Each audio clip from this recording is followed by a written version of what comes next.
Hello friends, welcome back to the video of the theme 8। इस video में अब हम कंटिन्यू करेंगे जहाँ पे हमने प्रीवियस पॉइंट पे छोड़ा था। हमने ये चीज़ देखी थी कि इंडिया में लैंड रिफॉर्म्स अब हमें करना था,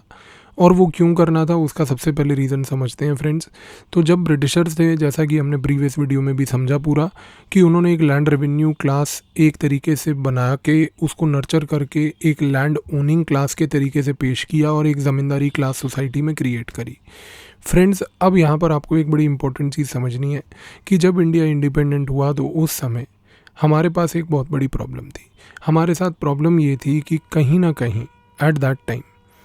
when we became independent, we had too few people owning too much of land. We had too many people not owning any land at all. क्योंकि आप ध्यान से समझने की कोशिश करो, जब इंडिया इंडिपेंडेंट हुआ तो मासेज हमारे जो थे वो पॉवर्टी में थे, they did not have any land at all. लेकिन उस समय at the same time, thanks to the British patronage, एक स्पेसिफिक क्लास थी, ज़मींदारी क्लास, एक लैंडलॉर्ड क्लास पूरे इंडिया में बैठी हुई, जिसके पास बहुत सारा लैंड था। और क्योंकि इनके पास इतना सारा लैंड था, लैंड को लेके राइट्स थे, और लैंड ओनिंग क्लास इनको डेजिग्नेट कर दिया गया था historically when they were even never any kind of land owning class. तो इस कॉन्टेक्स्ट में क्या हुआ कि इस कॉन्टेक्स्ट में गवर्नमेंट ऑफ इंडिया को समझ आई कि अगर इंडिया की सोसाइटी को स्टेबलाइज करना है, इंडिया की सोसाइटी को एक पीसफुल सोसाइटी बनाना है, इंडिया की सोसाइटी में fair and equitable justice ensure करना है और सोशल जस्टिस इंश्योर करना है, तो हमें सबके साथ लैंड रिलेशनशिप इक्वल रखनी है। तो इस कॉन्टेक्स्ट को दिमाग में रखते हुए कि we need to have equal land relations, because presently the land relations are unequal at the time of independence, the government decided to go for land reforms. अब हमें ये समझना है फ्रेंड्स कि जो एडमिनिस्ट्रेटिव प्रोसेस था वो लैंड रिफॉर्म्स का कैसे कंसेप्चुअलाइज हुआ। तो इस प्रोसेस को समझने से पहले एक चीज़ याद रखिए कि गवर्नमेंट ऑफ इंडिया की एक फ़िलोसफी आई। फ़िलोसफी ये थी लैंड रिफॉर्म्स को लेके कि land reforms is going to be driven by the philosophy of land ceiling. Philosophy of land ceiling का फ्रेंड्स मतलब ये होता है कि कहीं ना कहीं हमें एक ऐसे एरिया को कंसेप्चुअलाइज करना है, एक ऐसे थॉट को कंसेप्चुअलाइज करना है जहाँ पर हमें ये देखना है कि किस प्रकार से जितने भी लैंड ओनर्स हैं, ये ज़मींदार हैं, इनके पास एक्सेस में लैंड ना हो, इतनी ही लैंड हो कि जितना की वजह से इनका सस्टेनेंस भी हो जाए, और अगर इनके पास कुछ एक्स्ट्रा लैंड है over and above a certain limit that we are now likely to propose, तो वो सरप्लस लैंड हम लोग इनको बोलेंगे कि आप दे दो, और वो लैंड स्टेट लेके जो है लैंडलेस लोगों में बांट देगा। तो जैसा मैंने आपको बताया कि when we became independent the problem was very clear. बहुत सारे लोग थे जिनके पास लैंड नहीं था, बहुत थोड़े लोग थे जिनके पास सारा लैंड था। तो इस लैंड अनइक्वल रिलेशनशिप को इक्वलाइज करने के लिए गवर्नमेंट ऑफ इंडिया ने क्या किया, गवर्नमेंट ऑफ इंडिया ने लैंड रिफॉर्म्स को कंसेप्चुअलाइज किया, और लैंड रिफॉर्म्स को कंसेप्चुअलाइज करने के लिए जो philosophy I that was called the philosophy of land ceilings. तो लैंड सीलिंग का क्या मतलब है? लैंड सीलिंग में ये था कि गवर्नमेंट ऑफ इंडिया ने स्टेट्स को बोला कि देखो भाई, एक काम आप लोग करो, आप लोग अपने अपने हिसाब से एक लैंड सीलिंग बना लो। हर स्टेट की अलग रिक्वायरमेंट है, हर स्टेट में अलग लैंड के रिलेशनशिप्स हैं, हर स्टेट में नंबर ऑफ लैंडलेस पीपल भी अलग अलग हैं। तो हमने ये स्टेट्स को रिस्पॉन्सिबिलिटी दी, we wanted to empower the states. तो अपन ने उनको बोला कि देखो आप लोग जो है भाई लोग अपना अपना जो है एक लैंड सीलिंग लॉ बना लो। अब लैंड सीलिंग लॉ में आप लोग ये डिसाइड कर लो कि एक ज़मींदार के पास कितने अमाउंट ऑफ लैंड जो है वो उसको रहेगी, और फिर ये देख लेना कि अगर उस ज़मींदार के पास अगर एक लैंड है और वो लैंड सीलिंग लॉ के लिमिट में है, तब तो ठीक है, तब तो कोई टेंशन नहीं अपने को। पर अगर उस ज़मींदार के पास लैंड है और वो लैंड एक सीलिंग जो अपन ने सेट की है उससे सरप्लस में है, तो आपको वो सरप्लस लैंड जो है, जितनी एक्स्ट्रा है, वो अक्वायर करके और नीचे वाली लैंड उसको देने के बाद वो सरप्लस लैंड अक्वायर करके जो है लैंडलेस लोगों में आपने बांट देने का है। तो यहाँ पर क्या हुआ फ्रेंड्स, डिफरेंट स्टेट्स ने अपने अपने लैंड सीलिंग लॉज पास किए, और लैंड सीलिंग लॉज पास करने के बाद अब बारी आई ये देखने की कि किन किन लोगों के पास सरप्लस लैंड था या किन किन लोगों के पास सरप्लस लैंड नहीं था, और उसको कैसे टैकल किया जाए। तो फ्रेंड्स, यहाँ पर क्या हुआ, यहाँ पर एक बड़ी इंपॉर्टेंट चीज़ हुई कि यहाँ पर हम लोगों ने ये देखा कि अब स्टेट्स ने एडमिनिस्ट्रेटिव प्रोसेसेस बनाए, और इन एडमिनिस्ट्रेटिव प्रोसेसेस में एक यूनिफॉर्मिटी ऑलमोस्ट हर जगह दिखी, क्योंकि यूनिफॉर्म एडमिनिस्ट्रेटिव स्ट्रक्चर था कंट्री में, तो एक यूनिफॉर्म एडमिनिस्ट्रेशन हमने देखने को दिखा। तो सबसे पहले तो ये हुआ कि भाई जो स्टेट में लैंड रिफॉर्म्स होंगे वो बेसिकली डिस्ट्रिक्ट लेवल पे होंगे और डिस्ट्रिक्ट एंड बिलो की अथॉरिटीज़ जितनी भी हैं वो काम आएंगी। तो अब क्या हुआ फ्रेंड्स, अब ये हुआ यहाँ पे कि जब लैंड रिफॉर्म्स कंसेप्चुलाइज किया गया, लैंड सीलिंग लॉज पास किए गए, तो उस समय स्टेट्स ने ये बोला कि जो सब डिविजनल मैजिस्ट्रेट एसडीएम है, he will play the most important role in the process of land reforms. और यहाँ पर हमने ये बोला कि जो सब डिविजनल मैजिस्ट्रेट है, he will be assisted by an officer below him called the patwari. तो हमने ये बोला कि जो पटवारी है on behalf of the SDM of the sub division,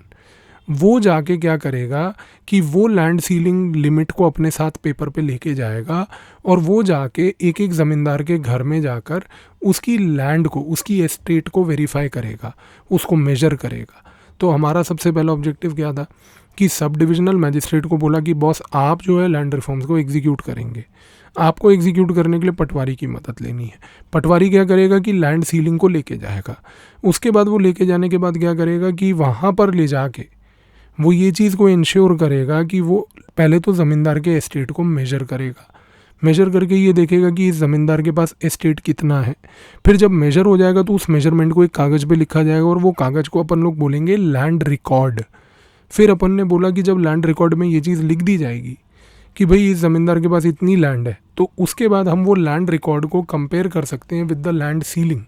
और ये देख सकते हैं कि अच्छा अब ये लैंड सीलिंग है और ये लैंड रिकॉर्ड है, इस ज़मींदार के पास इतनी लैंड है और लैंड सीलिंग ये है। यानी कि अगर लैंड सीलिंग ऊपर है और लैंड रिकॉर्ड में उसकी ज़मींदार की लैंड इतनी है तो ऑब्वियसली बात है he is below the land ceiling. और अगर वो ज़मींदार के पास लैंड मेजर करने के बाद पता चलती है कि it is below the land ceiling, तो there is nothing surplus that the zamindar can give.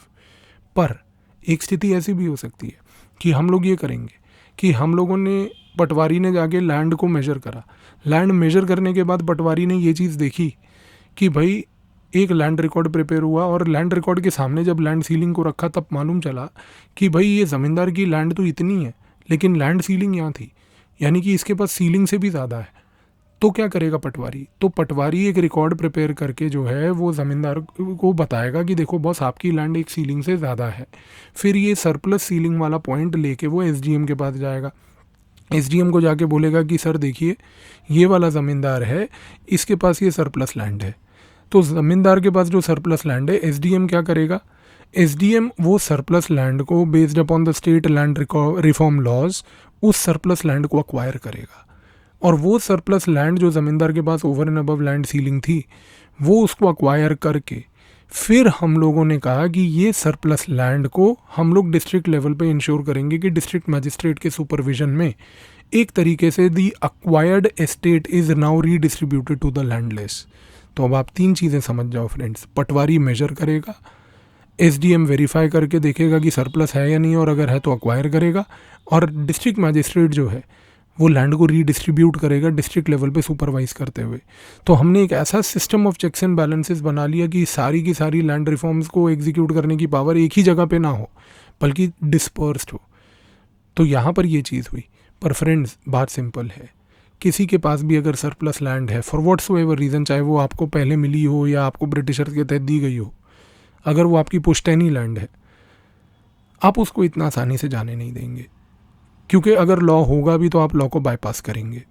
अब लैंड सीलिंग लॉज में सबसे बड़ा प्रॉब्लम पता है क्या था फ्रेंड्स, कि लैंड सीलिंग लॉज में ये लॉज एप्लीकेबल थे इंडिविजुअल पे, फैमिलीज़ पे नहीं थे।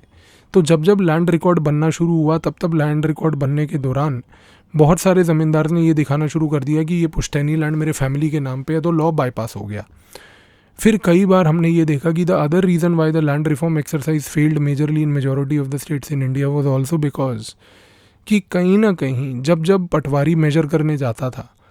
तो पटवारी एसडीएम लेवल पे ब्राइबरी एंड करप्शन का एक बहुत बड़ा रोल रहा। तो वो करप्शन एंड ब्राइबरी के कारण मैनुपुलेटेड लैंड रिकॉर्ड्स प्रिपेयर किए गए और उन मैनुपुलेटेड लैंड रिकॉर्ड्स में डेलिबरेटली ये शो किया गया कि इवन अगर ये ज़मींदार के पास एक सरप्लस लैंड थी तो भी वो सरप्लस लैंड जबकि विलेजर्स को मालूम था लेकिन लैंड रिकॉर्ड में नहीं शो की गई। तो कहीं ना कहीं इस पूरे प्रोसेस को बाईपास किया गया एंड अनफॉर्चुनेटली क्या हुआ कि ये जितने भी लैंड रिफॉर्म्स को अपन ने कंसेप्चुअलाइज किया था फ्रेंड्स, ये लैंड रिफॉर्म्स एक तरीके से एग्जीक्यूट नहीं हो पाए। तो इसकी वजह से सोसाइटी में सोशल टेंशन्स थी और सोशल टेंशन्स का सबसे बड़ा कारण ये था कि जो पुअर है, लैंडलेस है, उसको एक ड्रीम दिखाया गया और ये जो ड्रीम दिखाने के बाद भी हम लोग उसको फुलफ़िल नहीं कर पाए, तो इसकी वजह से पुअर का एक ट्रस्ट, एक फेथ स्टेट से थोड़ा थोड़ा इरोड होने लगा। तो ऑब्वियस ही बात है कि लैंड रिफॉर्म एक एक्सरसाइज, एक नोबल इंटेंशन से कंसेप्चुअलाइज की गई थी